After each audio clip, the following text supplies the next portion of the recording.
Информационное агентство БНК. Нынешним летом вы планируете куда-то поехать на отдых? Нет. Не знаю. Где-нибудь. Не поедете никуда? Посмотрим, я не знаю. Здесь никуда не едем.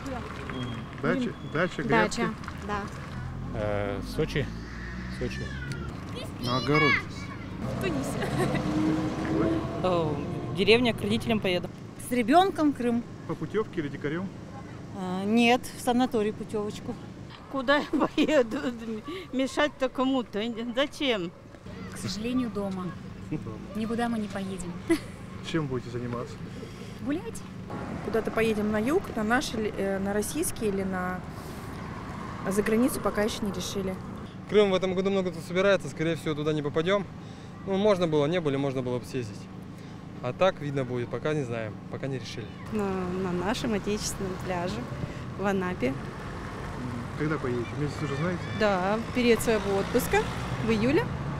Ну, по мне, по-моему, видно, что Ну, я вижу у вас счастье. я вряд ли сегодня этим летом буду отдыхать где-то. Скорее это будет Сыктывкар и его окрестности. Надеюсь, что лето удастся. Хорошо. А куда вы планируете вдвоем поехать на будущий год? Камчатка.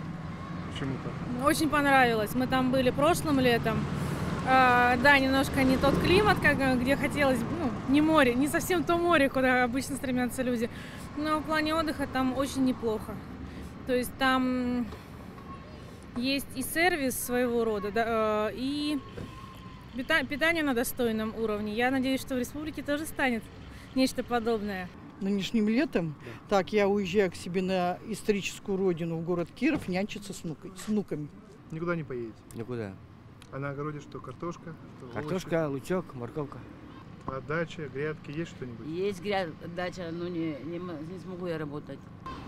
А вы? Летом у нас не положено, только осенью. А осенью куда-то поедете? Не люблю езду. Я, наверное, в Ильгарте здесь буду отдыхать. Я пенсионер, мне некуда идти. Ну, а дача, грядки? Нету ничего.